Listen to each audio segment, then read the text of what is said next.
ini jangan seperti orang Yahudi mungsuhi malaikat, atau pemikirannya itu gak senang dengan ciptaannya Allah.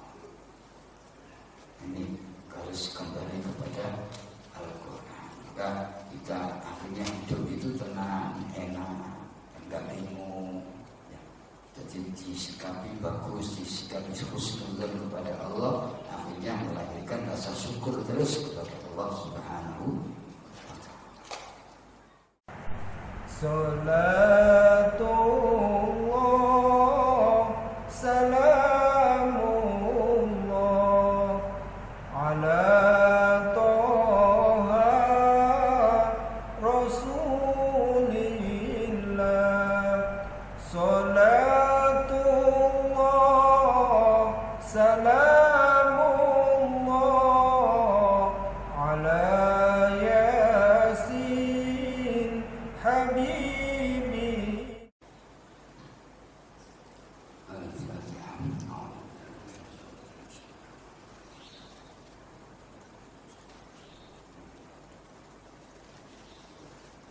Assalamualaikum warahmatullahi wabarakatuh. Bismillahirrahmanirrahim. Wassalatu wassalamu ala Rasulillah wa ala alihi wa sahbihi wa mawalah. Inna ba'da la hawla wa la quwwata illa billah. Qala rabbi shrah li sadri wa yassir li amri wahlul 'uqdatam min lisani yafqahu qawli. Rabbi anfa'na bima 'allamtana wa 'allimna ma yanfa'una wa zakkirna ma nasina warzuqna 'ilman yanfa'una. Bismillahirrahmanirrahim. Qala al-mu'allif rahimahullah wa nafa'na bihi wa bi 'ulumihi fid darin amin. Bismillahirrahmanirrahim. Sekarang kita lanjutkan kajian tafsir Jalalain yang mana dari ayat A'udzu billahi minasy syaithanir rajim. Bismillahirrahmanirrahim. Man kul man kana 'aduwwan li Jibril fa innahu nazzalahu 'ala qalbika bi idhnillahi musaddiqan lima bayna yadayhi wa hudan wa bushra lil mu'minin. Bismillahirrahmanirrahim.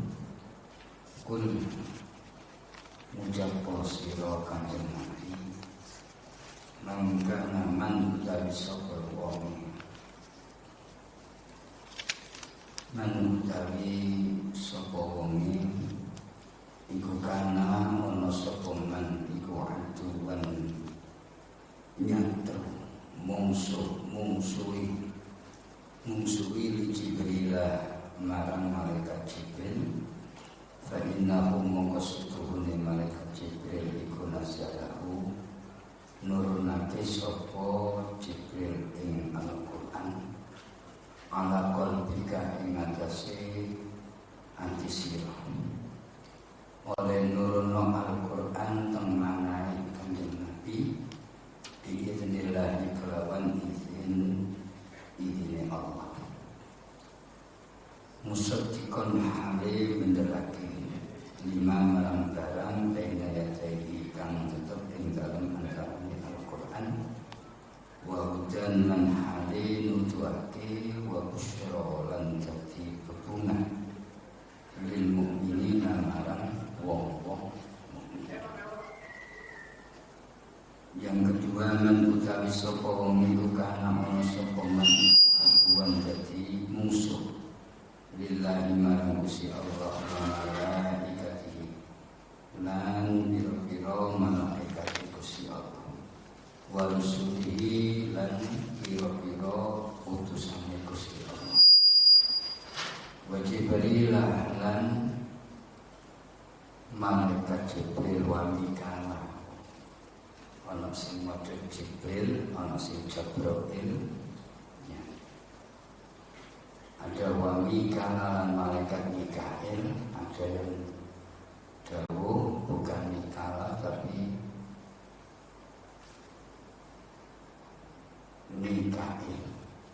Mikail.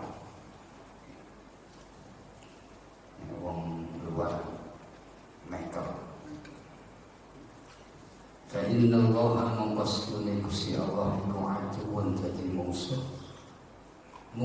kafirina marang wong-wong kafir.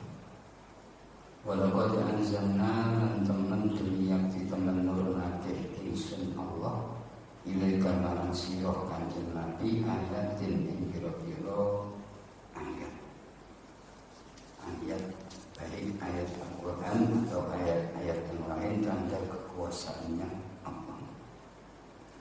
Bayyinatin hale jelas. Wa ma yaqululan orang mufuri biha kelawan ayat sapa ilal fasikuna angin wong-wong kang bodoh. Bismillahirrahmanirrahim. Ayat ini menerangkan asbabun nuzulnya orang Yahudi yang bernama Ibnu Suraya, namanya Abdullah, termasuk dari orang Yahudi yang ahbar minal Yahudi, orang yang alim di kalangan orang Yahudi, jadi faham masalah kitab-kitab Taurat. Jadi turunnya asal muasalnya yaitu menikahi Ibnu Suraya atau Abdullah. Wakilan ini ketemu kanjeng Nabi dan ditanyakan kepada Rasul. Wakilan ketemu Sayyidina Umar. Yang namanya Ibnu Suraya ini ketemu Rasul, wakilah ketemu Sayyidina Umar.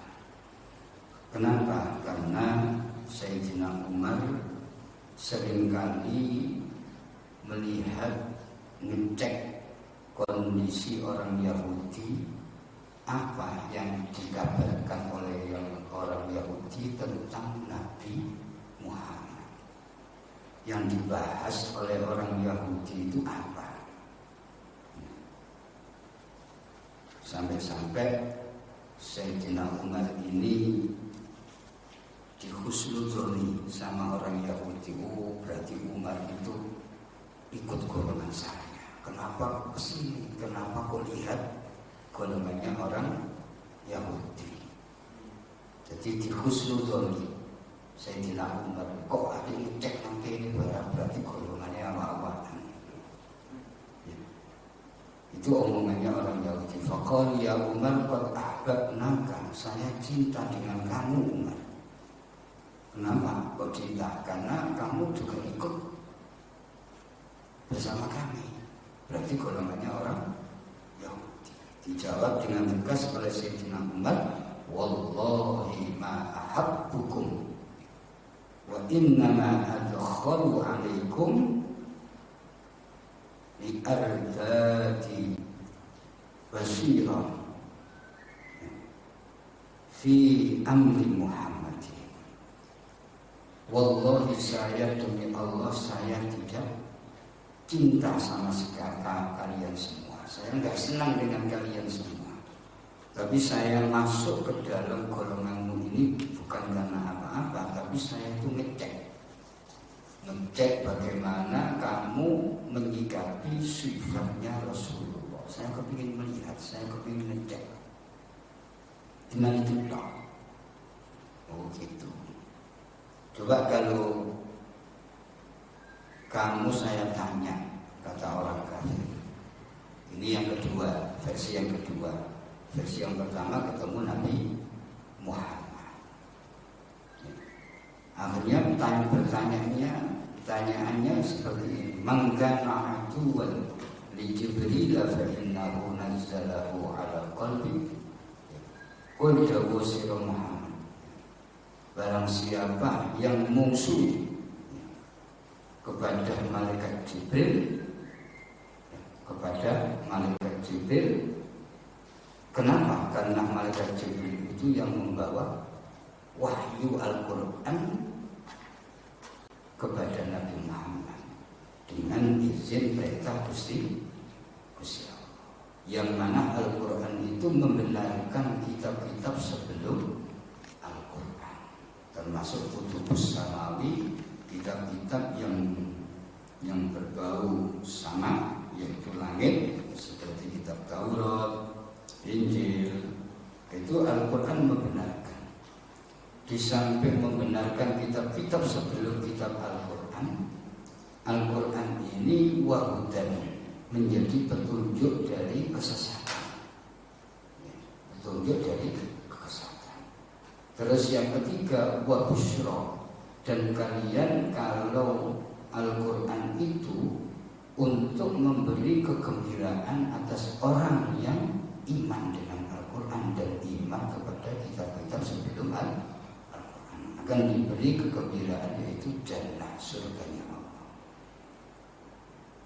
Siapa yang menerima kitab-kitab samawi, baik Taurat, Injil, Taurat yang mana orang itu memang mengikuti Nabi Musa sampai iman kepada Nabi setelah dan sebelum Nabi Musa, atau iman dengan Nabi Isa, dan yang mana imannya kepada Nabi Isa itu iman kepada Nabi sebelum dan setelah Nabi Isa.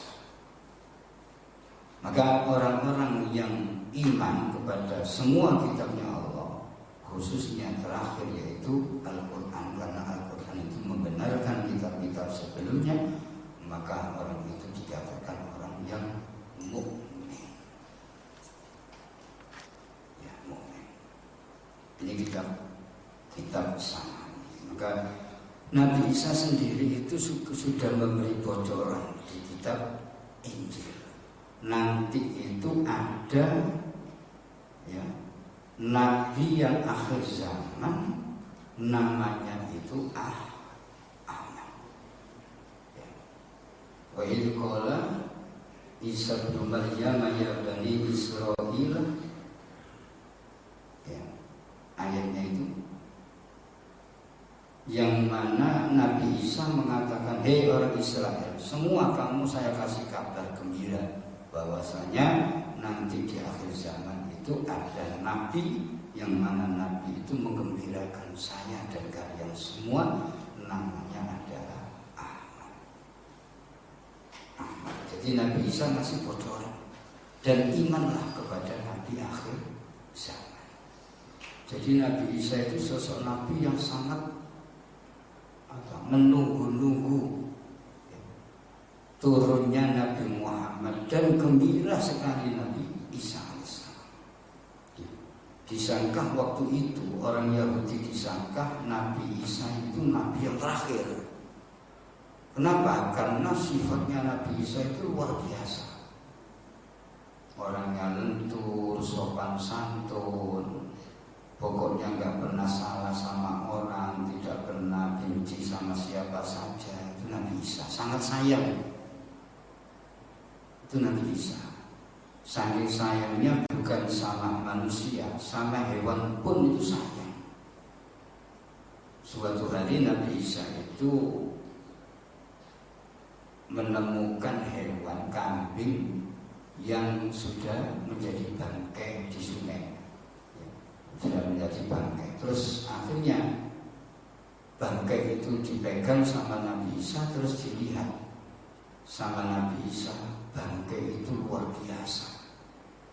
Kenapa? Sudah meninggal tapi giginya masih bagus, giginya masih utuh, bagus, bersih.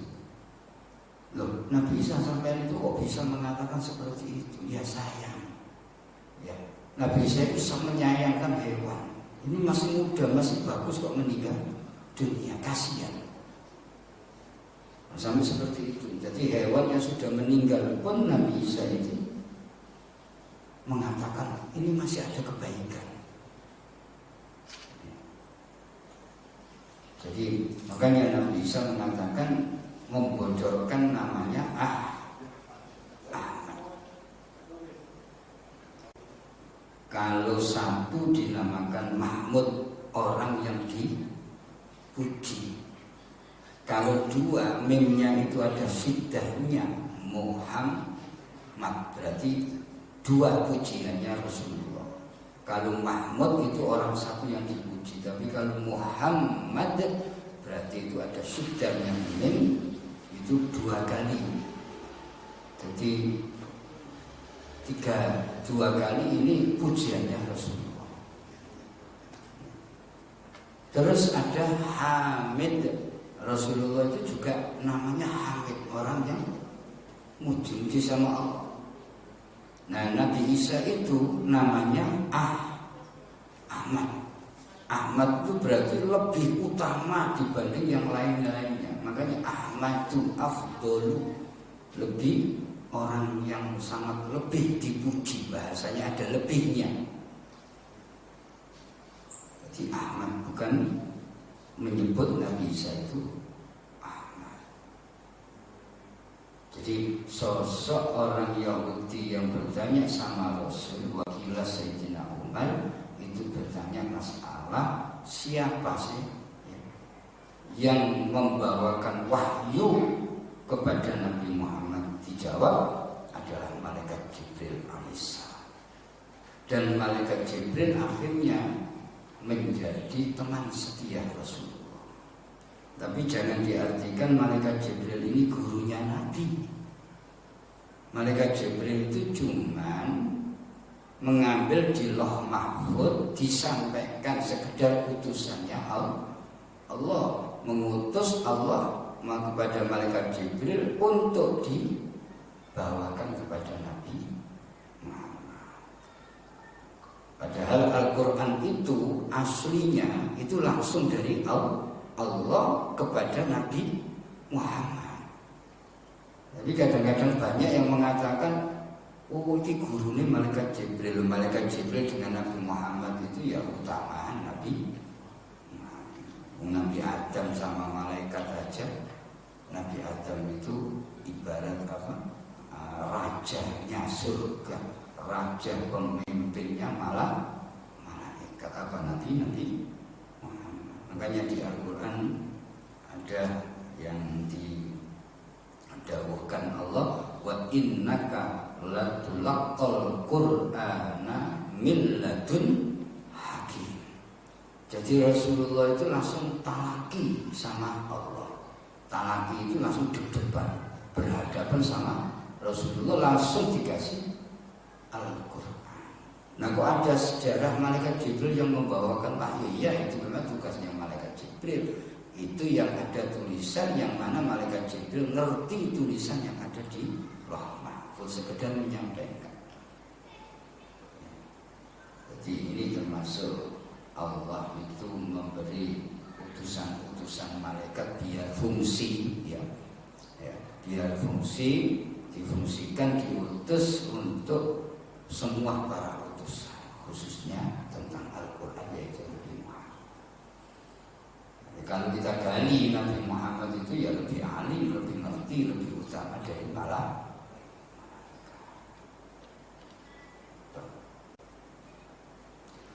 Jadi Al-Quran itu untuk memberi petunjuk dari kesesatan, untuk memberi kegembiraan. Nanti kalau kita itu iman dengan Al-Quran, maka kita dikasih kegembiraan di surganya Allah Subhanahu wa ta'ala.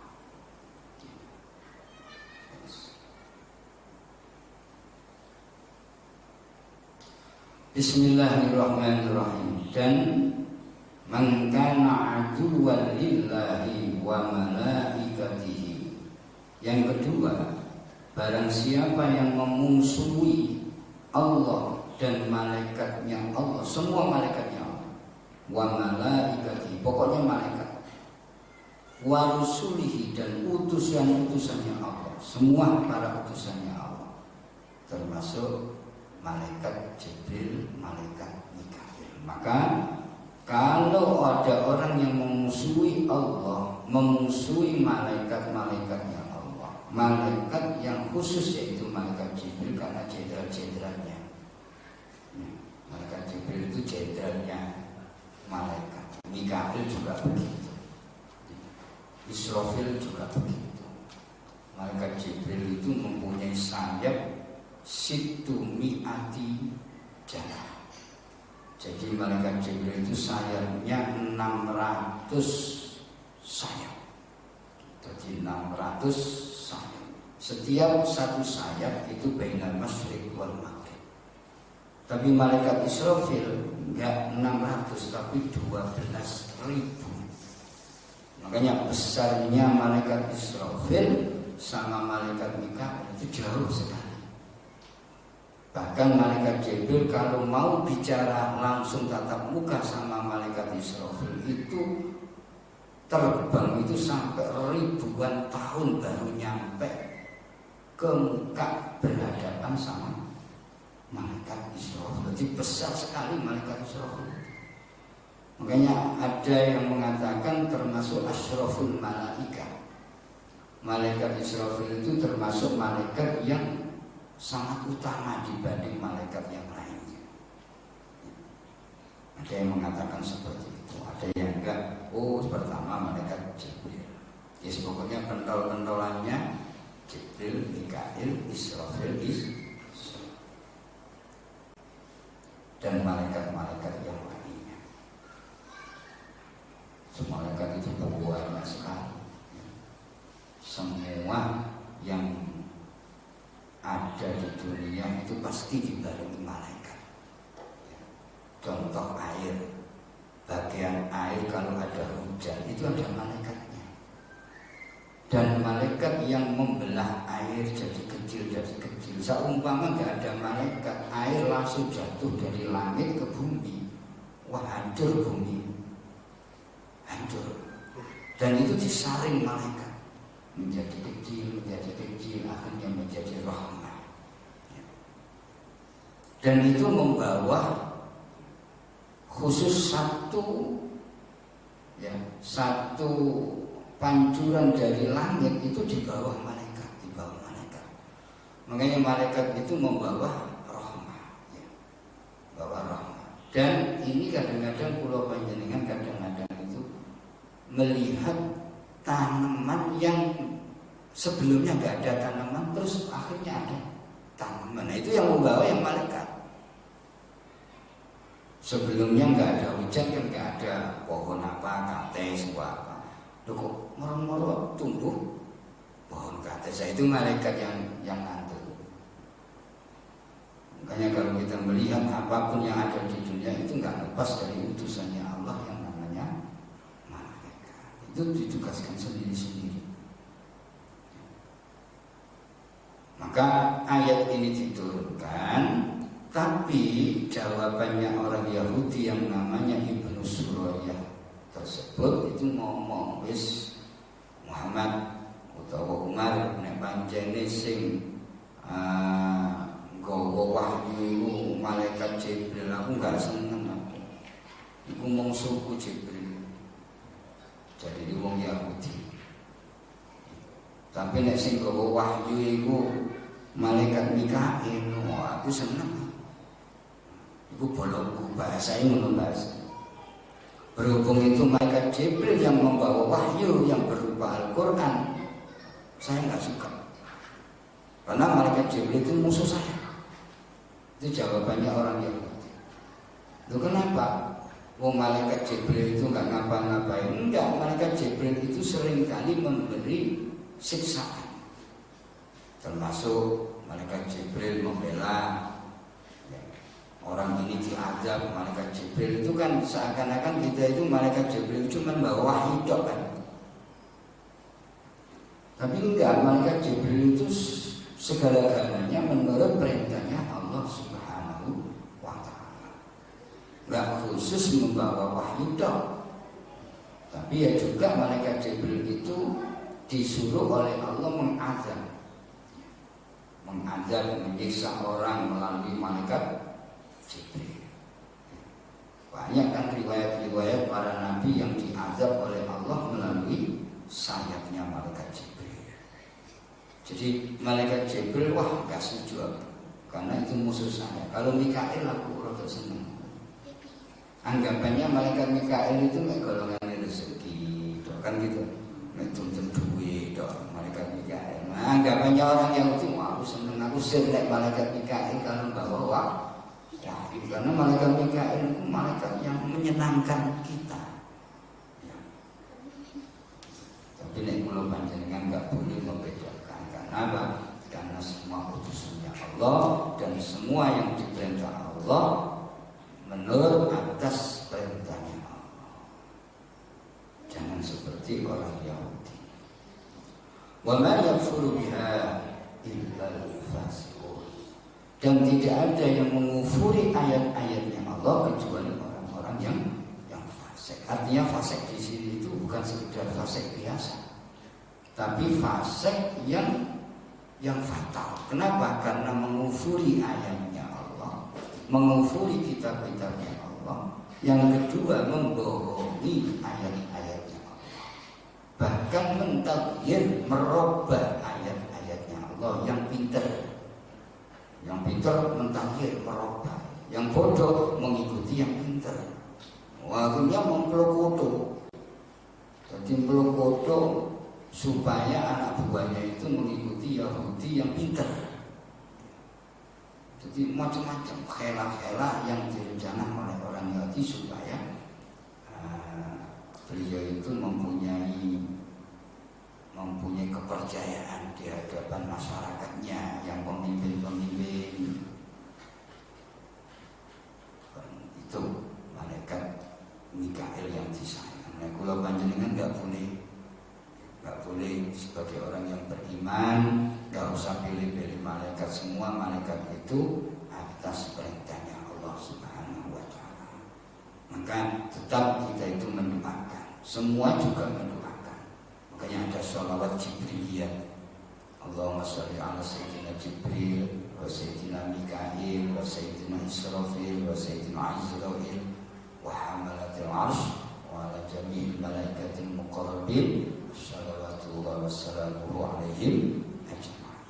Jadi kita tetap membaca sholawat kepada malaikat-malaikat tersebut.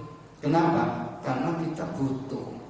Malaikat Jibril juga menolong kita, malaikat Mikail juga menolong kita, malaikat Israfil juga beristighfar untuk kita, malaikat Israfil juga nanti kalau kita sakaratul maut juga kasihan dengan kita. Maka semua malaikat itu bagus, baik-baik semua. Maka kita harus membaca sholawat, mendoakan. Jangan memusuhi malaikat. Kalau sudah memusuhi malaikat seperti orang Yahudi, pilih-pilih. Semoga sing bagian rezeki sing tak seneng itu. Semua aku sing tak Fatihah mek malaikat Mikail itu duitku akeh. Nah ini salah. Kalau panjenengan itu kadang-kadang itu kepinginannya itu yang enggak normal. Sebaiknya itu yang normal ya tetap normal, enggak usah dia merubah yang diciptakan oleh Allah. Ya. Malaikat bagian itu ya kita normal aja. Atau ada fenomena apa ya biasa aja, jangan sampai kepingin jadi orang yang mandi. Ya, karena ada riwayat itu ada walinya Gusti Allah yang kepingin doanya mandi terus akhirnya dikabulkan oleh Allah. Kepinginannya apa? Selalu yang diminta, yang dipegang itu jadi emas. Pokoknya dicekel jadi emas, dicekel jadi emas. Akhirnya dikabulkan oleh Allah. Pokoknya sesuatu apapun yang dipegang oleh wali tersebut akhirnya jadi emas. Akhirnya dituruti oleh Allah, doanya itu mustajab. Terus akhirnya suatu hari wali ini lapar. Ketika lapar, bingung cari makan. Terus saya ini sekolah, cari nasi untuk dimakan. Setelah ada nasi terus dipegang sama wali tersebut. Setelah dipegang jadi emas. Bukan bingung, katanya mangan jadi emas. Akhirnya suatu hari lagi wali ini kepingin sama istrinya. Namanya manusia ya wajar ya, kepingin kumpul, kepingin ciuman. Akhirnya megang istrinya jadi, waduh sorry. Pokoknya megang apa aja, sesuatu apapun, benda-benda kepinginannya itu emas. Akhirnya dijadikan emas. Akhirnya wali ini tobat sama Allah, menangis sama Allah, ya Allah, kalau gini semua ya akhirnya bingung saya. Akhirnya biasa kembali. Makanya Imam Syafi'i dawuh, kalian jangan minta merubah yang sudah ditetapkan oleh Allah. Itu nggak bagus, namanya nggak adab, nggak tata krama sama Gusti Allah. Kadang-kadang kalau panjenengan tuh punya angan-angan hujan, ya hujan ada hujan, kita itu angan-angan kok kakutan dulu ya, kan gitu kan? Imajinasi kita itu uang emas, pokoknya semacam-macam. Itu nggak mikir belakangnya. Saumpama udan emas nggak ada air sama sekali, apalagi kita nggak mati. Saumpama nggak ada hujan terus emas toh, utawa duit toh. Jangan merubah yang sudah ditetapkan oleh Allah. Itu nggak bagus. Ya syukurilah adanya air. Alhamdulillah masih dikasih rahmat oleh Allah, ada air. Alhamdulillah hujan, semoga hujan ini menjadi rahmat. Alhamdulillah bojoku tak cekel gak jadi emas. Syukuri air, alhamdulillah sudah jadi wong. Ini kalau semua diijabahi oleh Allah, wah, bingung pula berarti. Nah ini jangan seperti orang Yahudi mungsuhi malaikat, atau pemikirannya itu gak senang dengan ciptaannya Allah. Ini harus kembali kepada Al-Quran. Maka kita akhirnya hidup itu tenang, enak, enggak bingung. Jadi disikapi bagus, disikapi husnuzan kepada Allah, akhirnya melahirkan rasa syukur terus kepada Allah Subhanahu wa ta'ala. Baik, sekian.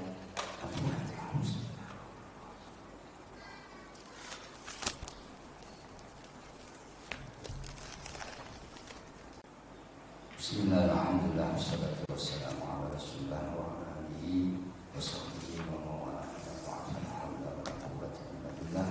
Qala rabbi shrah li sadri wa yassir li amri wahlul 'uqdatam min lisani yafqahu qawli. Amma ba'd. Alhamdulillah, pada malam ini kita lanjutkan kajian yang tadi tafsir.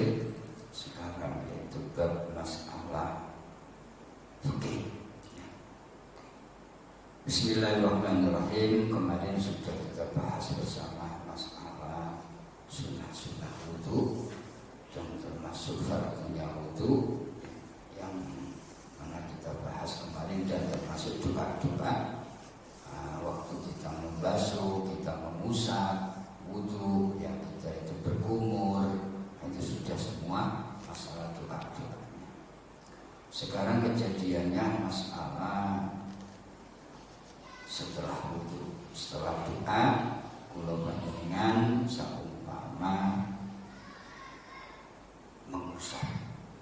mengusap air wudu, apakah boleh apa enggak? Ada yang mengatakan khilaful aula. Jadi di dalam wudu itu ada yang namanya khilaful aula.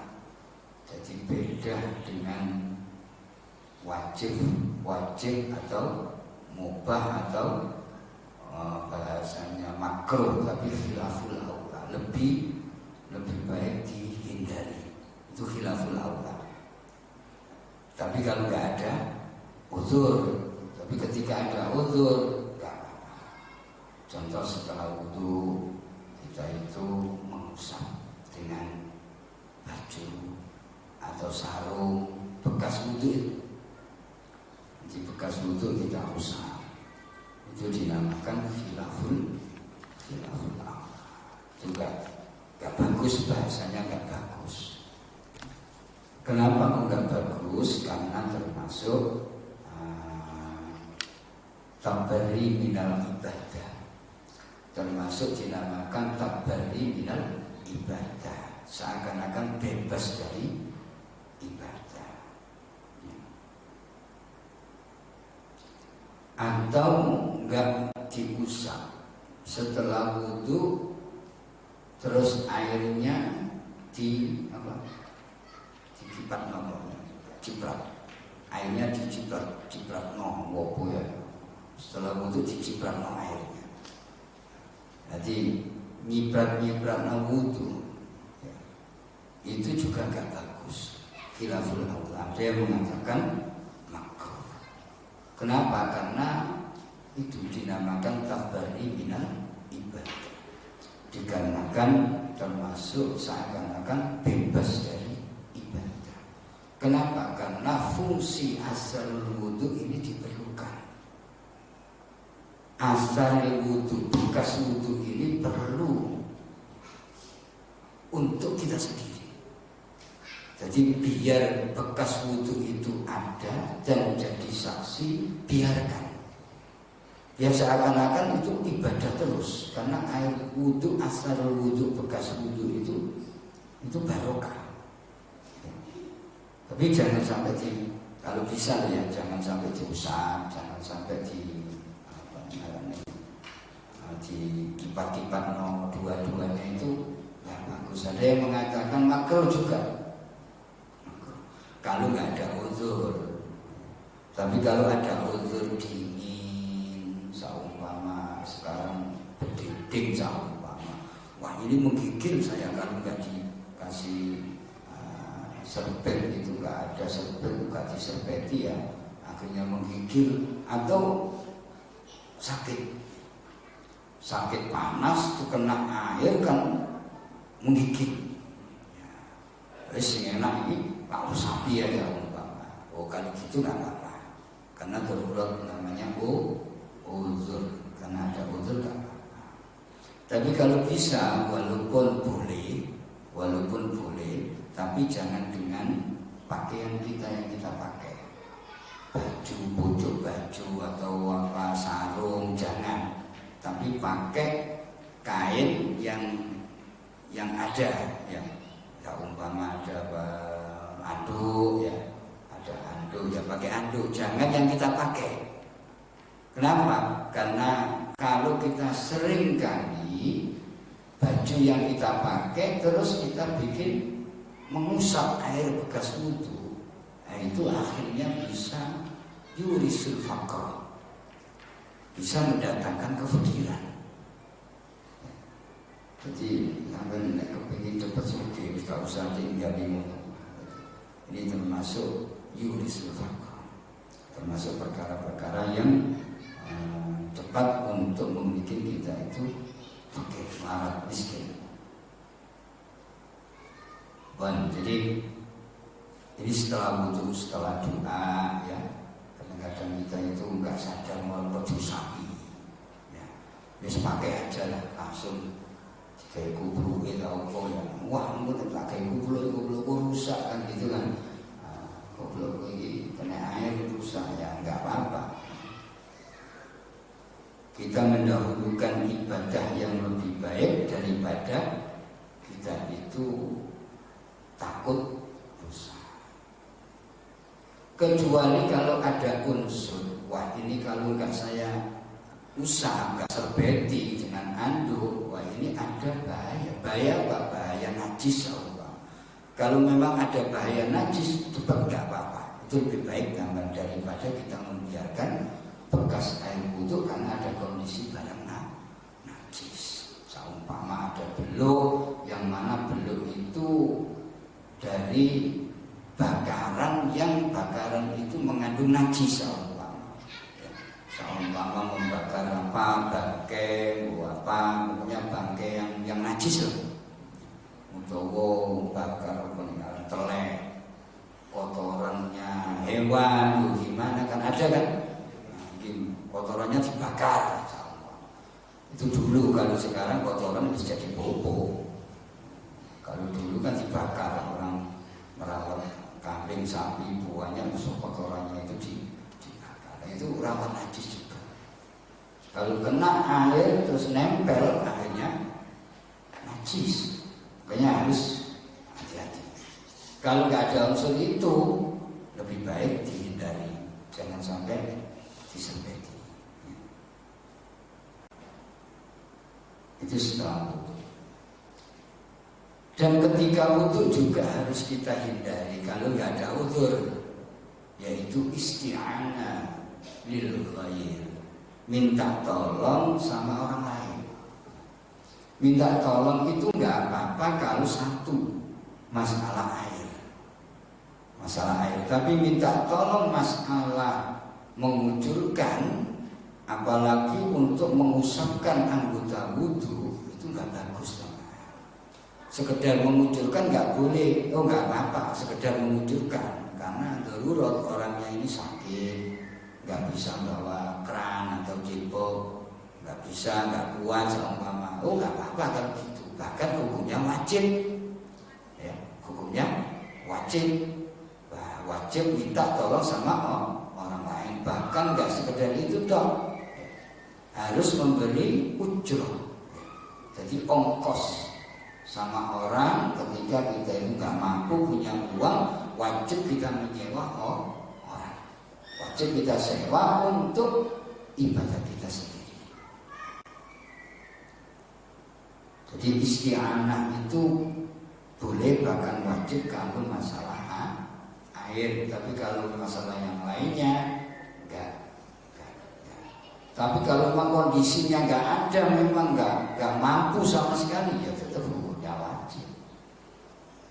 Karena masalah air ini kita ya kalau sehat, kalau nggak sehat kan nggak mungkin kan, nggak mungkin kita bisa cari air seumpama nggak ada di rumah air. Jadi wajib kita minta tolong sama orang lain untuk dipakai wudhu. Ya, pokoknya masalah ibadah itu kalau bisa itu sendiri. Jangan mentang-mentang jadi bos, jangan mentang-mentang duitnya banyak. Ayo siraman sikilku, mentang-mentang bos saya tangan itu pokoknya menang tok, dia tok wajah itu menang tok, anak buah sing membasuh muka, yang membasuh kaki, yang mengusap macam-macam itu apa? Ya nggak boleh seperti itu. Kalau ibadah, kalau selain ibadah nggak apa-apa. Ya, kalau ngomong nggak punya sepatu, ya nggak apa-apa jadi bos ya. Tapi kalau masalah isti'anah minta tolong masalah ibadah jangan kalau mampu. Kalau nggak mampu, monggo nggak. Ini yang harus kalau panjenengan perhatikan. Jadi kelihatannya itu ya sepele, kelihatannya itu ringan, tapi ini untuk kebaikan ibadah khususnya kita wudhu. Terus melebihi, nah ini juga diprioritaskan di dalam wudhu, karena ini termasuk sihrul muhajjalin, yang mana kita bisa menyinar nanti badan kita di akhirat. Jangan medit-medit, jangan bakhil-bakhil masalah wudhu. Jadi kita lebih, seumpama siku-siku jangan dipas, kita lebih. Ya. Seumpama membasuh sampai mata kaki, kemiren, ya jangan pas, tapi kita lebih. Pokoknya kita melebihi ibadah itu dibutuhkan. Kenapa? Karena nanti biar ada nur cahaya nanti di akhirat. Dan ini keistimewaan umatnya Nabi Muhammad yang membedakan nanti. Ini kalau nggak dibiasakan, ini cahaya kita nanti di akhirat itu mengecil tambah surup, nah akhirnya nggak kelihatan. Oh itu umatnya Kanjeng Nabi, ini nurnya itu nggak kelihatan, cahayanya nggak kelihatan karena wujudnya. Nah ini sangat penting. Jadi setelah kita mengerjakan sunnah-sunnah wudhu yang lengkap yang kemarin sudah kita bahas, fardu-fardunya juga semua, terus doa. Setelah doa ini yang terakhir. Dan yang sangat penting jangan sampai lupa berdoa. Asyhadu an la ilaha illallah wa asyhadu anna Muhammadan abduhu wa rasuluh. Itu doa-doa yang luar biasa. Dan ditambahi kalau bisa, itu ditambahi inna anzalnahu fi lailatul qadar. Bismillahirrahmanirrahim. Apa saja yang kita disunahkan untuk wudhu? Kita disunahkan untuk wudhu itu banyak sekali, termasuk mau membaca Al-Quran atau enggak membaca Al-Quran, mendengarkan Al-Quran, kepingin menerangkan murotal sama kita sunnah untuk berwudhu kalau enggak punya wudhu, atau mau membaca hadis Rasul atau mendengarkan hadis Rasul, atau mau membawa Al-Quran atau membawa kitab walaupun bentuknya bukan Al-Quran, pokoknya kitab-kitab atau hadis atau tafsir atau fikih atau kitab-kitab yang berbau agama, itu sunnah. Atau mau menulis atau mau membacakan ilmu syariat, kata ngaji, atau mau belajar juga. Nah, seperti ini kita mengajarkan, ada yang mendengarkan ngaji. Kalau nggak punya wudhu, sunnah wudhu dulu. Jadi yang sunnah untuk kita utamakan. Termasuk lagi mau azan. Ya walaupun adanya itu nggak apa-apa, nggak wudhu, tapi tetap kita disunahkan wudhu mau azan.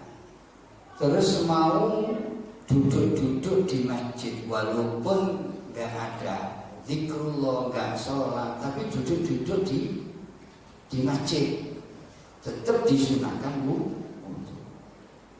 Nah duduk-duduk nang kerdu yang nggak nang warkop gak usah. Nang warkop ini tak wudhu sih yang gak ada keterangannya gak sunnah.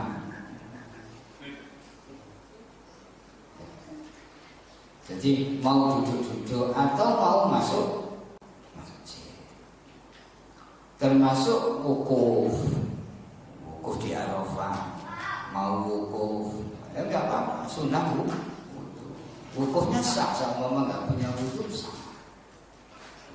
Sa'i bainas sofa wal marwah muter sofa saumpama kentut nggak apa. Yang nggak boleh itu tawaf. Ya. Kenapa? Karena tawaf itu kasar. Tawaf itu seperti sholat.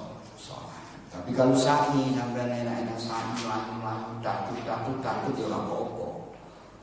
Tahu kesenggol wong wedok kita Syafi'iyah, wudhunya Syafi'iyah sama enggak apa-apa. Jadi sa'inya masih sah. Tapi kalau ketika wukuf harus punya wudhu. Gak sah kalau enggak punya wudhu. Atau mau ziarah, baik ziarah kepada Rasul atau selain Rasulullah, dengan ke makam para wali, ke makam orang tua, saudara, pokoknya ke makam, sunnah wudhu dulu. Sunnah walaupun nggak punya wudhu ya juga apa-apa. Atau mau mikul gotong mayat, mikul mayat, sama cek di wudhu. Pemanen mayat ini untuk berdiri. Jadi berarti kamu tuh bisa wah bawa gambar. Baik. Bismillahirrahmanirrahim. Terus wamasuhu, atau enggak mikul mayat tapi memegang, ya memegang mayat. Ada mayat dengan pegang. Ini sunnah. Mayat itu kalau oleh 10 hapusnya kena wudhu sampai. Atau setelah cantuk ya, kalau sekarang itu dinamakan apa? Cantuk itu diambil darahnya itu apa? Pekan. Terus setelah mutah, mari mutah, sunnah wudhu. Atau makan barang-barang yang nggak enak, pokoknya baunya nggak enak. Atau setelah menertawai orang yang sholat. Kadang-kadang kita itu orang sholat itu kita kepingin ketawa, kokoh itu ketawa yang keras, itu kokoh. Gak tahu sholatnya lucu apa gimana ya. Wah ini orang menertawai orang sholat ini, jangan, sebetulnya jangan. Tapi saya kepingin ketawa, akhirnya ketawa. Ya sunnah bu, karena nggak pas kalau orang sholat diketawain, nggak pas. Kenapa? Karena sekarang itu banyak kok di medsos ya, yang nang YouTube atau pun sholat kayak guyon ya, itu nggak bagus. Setelah tidur dan bangun tidur itu sunnah wudu. Setelah mau tidur dan setelah tidur, mau tidur kita usahakan punya wudu terus. Jangan sampai tidur kita itu gak punya wudu, kita usahakan. Karena ini tidurnya sama istri ya ojo. Kalau bisa itu istri sendiri, suami sendiri, ini wajah itu aja. Setelah itu sama bisa. Gak ada kalangan, kumpul terus. Bukan sayang apa nih? Sayang tambahan. Kalau terus bersama itu namanya gak sayang itu sebenarnya. Jadi sendiri-sendiri kamarnya, jangan kumpul doa. Sesuai gak lanang. Kalau pengen lanang harus dijawab. Kayak saya. Ulan ini gak tahu terus kumpul kemanjanannya tok ya. Saya tidak pernah kumpul. Kayak seturu ada. Saya tuh. Ya. Jadi biar suci. Wa indal ghadab, dan ketika marah. Nah, ini sunnah wudu. Jadi harus moring-moring darahnya itu naik. Nah, itu tadi sunnahkan wudu. Kenapa? Karena marah itu darah, dan darah itu dari setan. Setan itu bisa bisa diredam dengan air. Bisa diredam dengan air. Makanya kita redam dengan air wudu. Itu ketika marah. Dan ketika marah jangan berdiri. Iku nek ada mau muring-muring ngadeg, wah tambah nemen, darah tambah tinggi. Jadi ketika marah itu duduk. Jadi kalau mau muring-muring sampai cekal, dulu mas. Wah bos kawannya aku bosku. Nah, biar darahnya itu turun. Duduk kok masih marah. Tidur kok masih marah, wudu kok masih marah, nyemplung kali, masuk nyemplung kali semuring-muring, nyemplung kali kok saya marah, sama tinggal. Jangan di situ terus, tambah marah terus, sama tinggal meluyur, kalau bojone kok murang-muring, sampai jangan di situ, sampai hindari. Sambil nang kerdu dalam masjid kayak itikaf. Aku tak itikaf sih. Padahal menghindar dari marah. Kalau sampai nang kono kok bisa enak bisa. Makanya yang penting untuk menghindar dari marah. Jadi wudu. Dan setiap kata-kata ya, setiap omongan ucapan yang jelek. Kita ngomong jelek ya umpama bumi sumbo apa ngilono wong ngrasani wong aku wudu. Dadi mari ngrasani wong oleh wong pira iki tanggane wong 5, kancane wong 5 wah wudu ping lho. Wala sing dirasani agak wudu. Ya, jadi wudu iki omongan yang jelek. Terus wajib kasih syarib. Setelah mencukur brengos, jenggot, syarib itu brengos. Wahal kirroksi, potong rambut. Ya, setelah potong rambut, dipotong rambut terus dengan sunnah untuk berwudu. Jadi agama itu ditotok atas itu.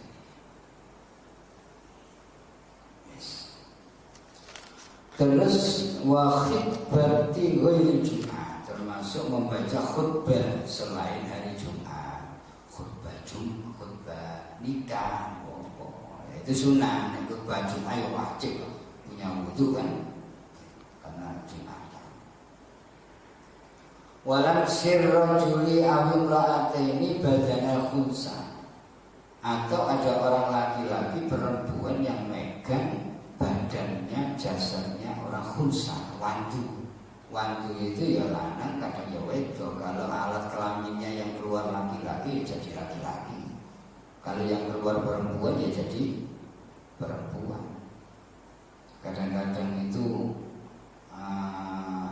jasmaninya seperti perempuan, tapi omongannya seperti laki-laki, lanang. Bukan banci loh ya. Nah, banci itu jelas lanang.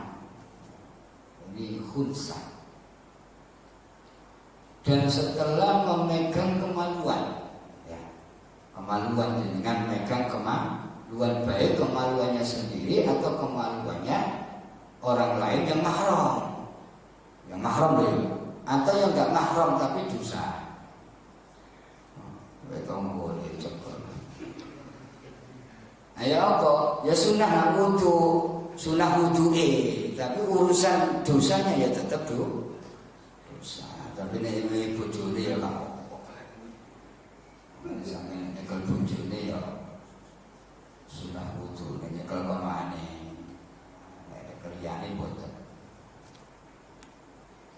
Jadi masalah perkara-perkara yang jelek menurut agama itu disunahkan untuk biar nggak ada kejelekan di dalam hati kita atau dalam tubuh kita, itu biar bagus terus, karena wudu ini sangat istimewa. Kenapa? Karena kita disuruh oleh Rasul untuk dawamul wudu, langgeng wudu, istiqomah terus, nggak batal kalau bisa nggak batal. Bahkan ada hadis, barang siapa yang wudu dalam keadaan wudu ya, itu jadi min zimmatillah, menjadi tanggungannya Allah. Jadi sudah ditanggung sama Allah. Kalau kita punya wudu, kemana saja tanggungannya Allah. Senang jalan, di mana nangkang terus, gak usah takut, sudah ditanggung sama Allah. Orang yang punya wudu itu seperti itu, keistimewaan. Aku kata dioreng-oreng, ambil wudu di sini, ulang burung. Aku kata diOTT, ambil KPK, wudu di sini. Ya tapi ojo mau burung, lain yang baca ini jelas ya, korupsi ya jelas. Jadi wudu itu sangat penting, sangat penting. Tapi nggak sunnah wudu ketika ulun jenengan kepingin yang lainnya ini. Contoh, jenengan kepingin ke pemerintahan, ya, kepingin di pintu pemerintahan, aku tak wudu di sisi katakan di gubernur, gak sunnah wudu. Ya, mau sampai kata ngelamar gowo di pemerintahan gak sunnah wudu, karena bentuknya duniawi.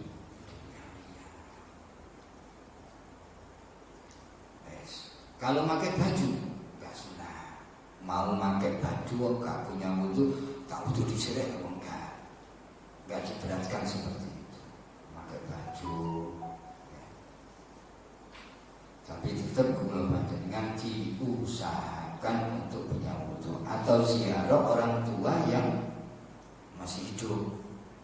Kalau di makom ya, di makam itu sunnah. Tapi kalau ziarah kepada orang tua yang masih hidup gak sunnah wudu. Atau teman, aku kata juline namanya konco sama gak sunnah wudu. Tapi kita tetap punya wudu.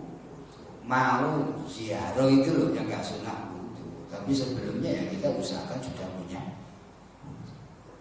Nyambangi wong loro, orang sakit gak usah wudu gak apa-apa. Tapi kita usahakan sudah punya. Utawa kaki nang pasar, aku nang pasar jadi segini jadi laris, umpama dagang, umpama nang pasar, aku tak wudu dulu, nah, itu nggak sunnah, wudunya nggak sunnah. pasar itu nggak baik, pasar ya baik-baik aja, yang penting bisa kita menghindar dari maksiat yang ada di pasar. Tapi kuat apa enggak?